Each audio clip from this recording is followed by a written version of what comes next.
chop and bite, food for fishy, that's you. Hello everyone, welcome to another video. Today we're going to be talking about the brand new 2-pack Star Wars The Black Series Amazon exclusive KOTOR 2-pack. Very important. Carth, Onasi, and Mission Veo from Knights of the Old Republic 1. I'm super excited for this. I'm so happy that this even exists, and I got it here in my hand, so I figured let's tear it open, let's look at what we got. And then later in the video, stay tuned, I'll actually add some accessories and maybe a little bit of nitpicks. But overall, I'm super happy that this is real. Thank you to Hasbro, and I hope to get more of these. But let's get into it. All right, so here's our package right here. We got Mission and Carth, Star Wars Knights of the Old Republic. Now this backdrop is very interesting. We're gonna have a look at that in a minute. I think it's a super cool detail that they did not have to do, but it's appreciated. And then we have the side art, Mission and Carth right here. The back, you have each of their art on their own, and you have Knights of the Old Republic emblem right here on the side. The bio, just really quickly, it says Mission Veo and Carth Onasi, a former street urchin. Mission Veo's quick reflexes and agile thinking have helped her out of many dangerous situations. And for Carth, though he's seen his fair share of war, career soldier and skilled pilot Carth Onasi remains dedicated to the Republic's ideals. Yeah, that's basically the gist of those characters. So let me get it open here for you guys. We'll tear this all open and we will have a look at what we got. I apologize in advance for the plastic clamshell noise. I'm gonna actually put the figures aside for a second because I want to talk about this. This backdrop is the Terrace Undercity. It actually looks like it's pulled straight from one of the loading screens, or actually when you're down there in the Undercity of Terrace. So, and with these two characters, I've seen some people talking about like why Carth, why these two together. These are actually the first companions you get in the game. Starting with Carth, obviously, and then you seek Mission's help. Big Z is captured down in the Undercity of Terrace, the backdrop. And so you recruit her help, and she joins your team for now. So I will pull these out. I will try to either cut the audio or put something less annoying over top so you don't have to hear it.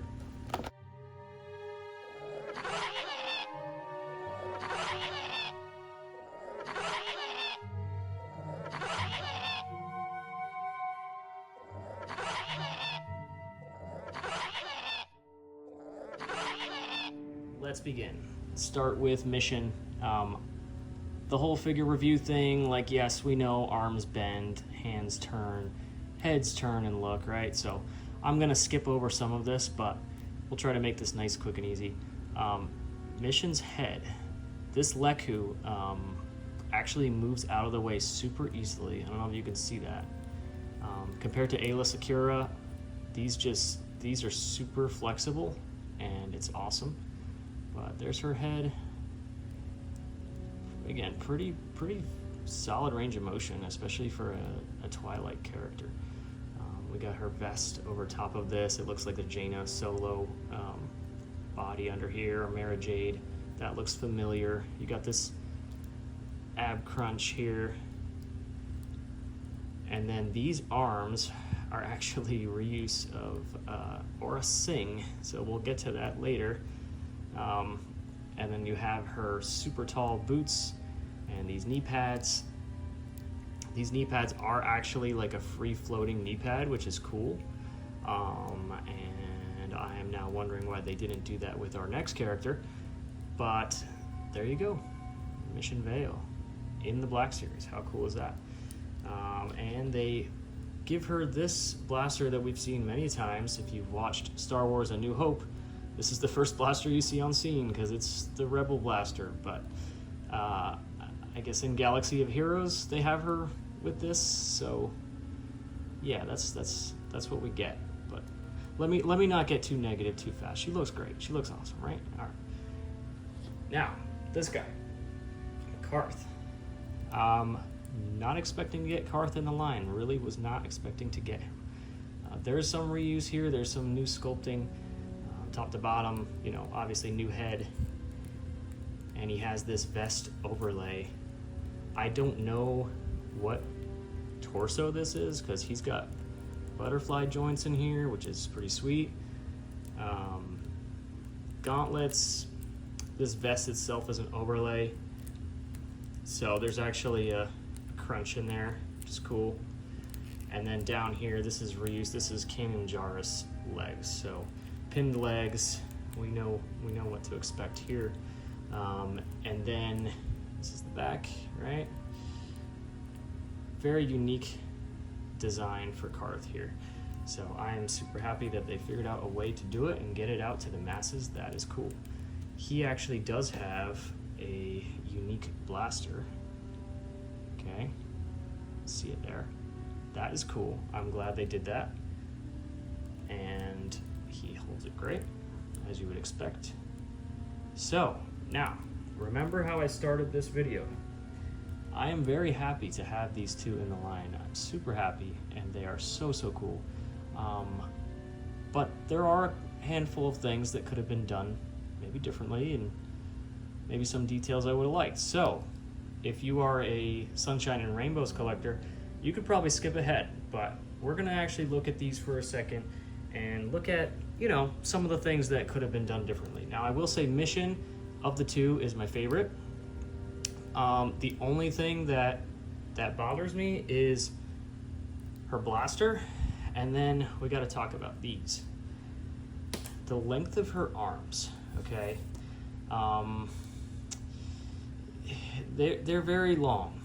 They're very long.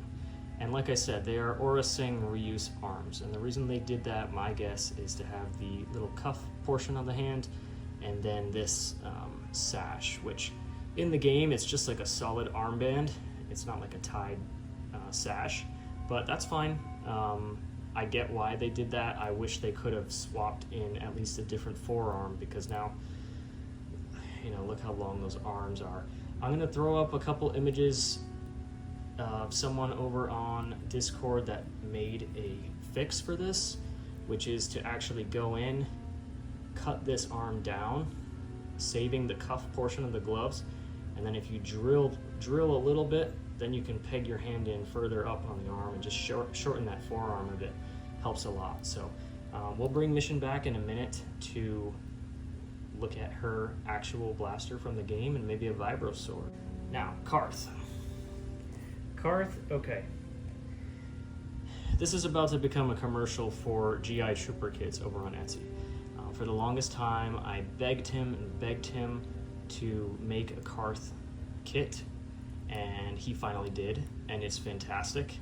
And one of the big things when we were going back and forth and workshopping it, I say workshopping it, but it, you know, he's the genius. I just had ideas here and there. But the biggest issue was this shoulder armor epaulette, okay? Now, what Hasbro chose to do is to basically sculpt it onto this portion of the arm, sculpt it up a little bit here, and then, you know, you maintain your butterfly, and this doesn't actually connect at all.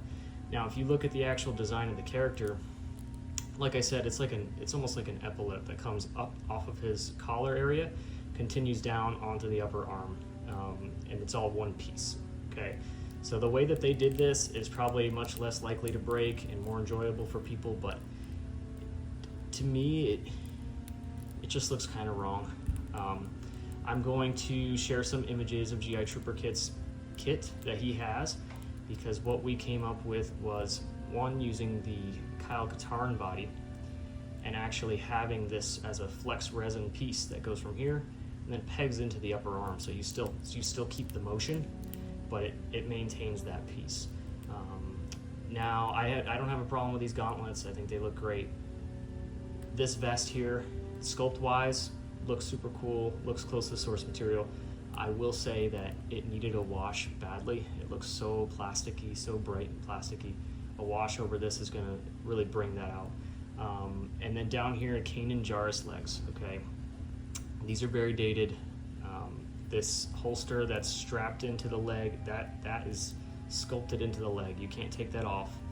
So you're not really gonna be able to swap this belt for a more accurate one, because he does not wear a belt like this.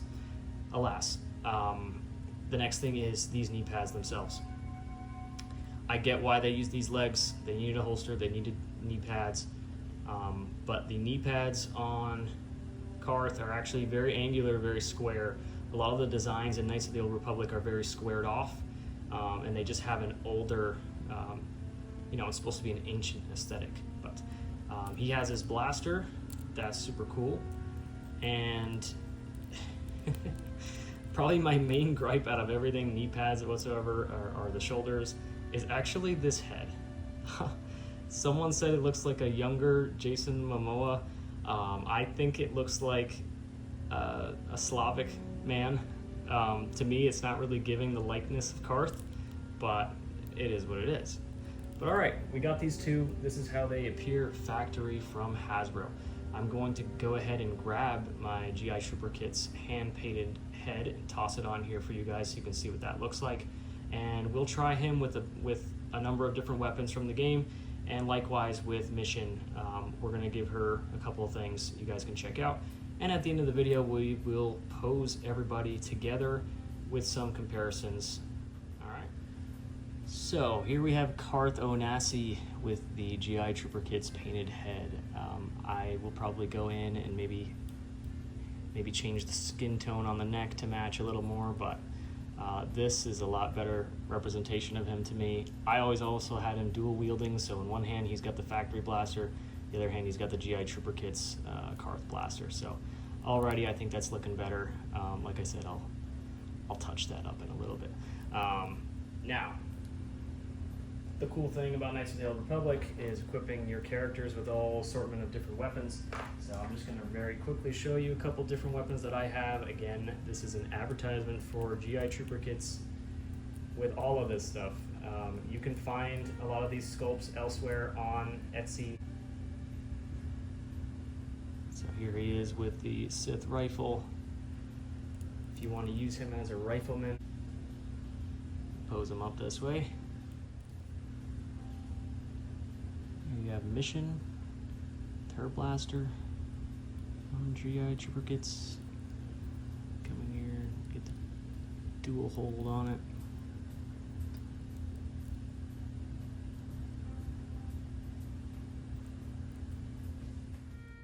And here we have Mission holding the Sith rifle as well. We have her with a double vibro blade. We have a kick out. And the one people were probably wanting to see most, which is Mission Veil with a vibro blade. Now, I have this painted up for Big Z's vibro blade, but there she is right there. I think she poses with it quite well. Okay, so this is the comparison part of the video, but I just couldn't help posing all of these together. This is so freaking cool. The fact that we got two members of the main KOTOR crew in one 2-pack is just blowing me away. So I had to just get in here and put all my KOTOR crew that I have. One of them being a custom Canderous, and then this is actually Zalbar on the new Chewie body, so he has a crap ton more articulation. That'll be for another video though. But alright, so now I have them more in like a typical pose with their arms down. They're all standing shoulder to shoulder, so you can get a better idea. I even went ahead and put the stock head back on Carth, so you guys can kind of see what that looks like. Now, this Zalbar, because it's on the new Chewie body and everything's sitting a little different, he is a little bit taller. Here's the standard one. He's just a hair taller. But there you have it, guys. Let me know what you think. Me personally, I am super hyped on this set. I'm glad to have these in the collection, and it's just on the horizon now that we might be able to finish this team. I could see the droids coming, no problem. Jolie and Juhani might be a harder sell, but you know, anything can happen. So thanks for watching, guys. Take care.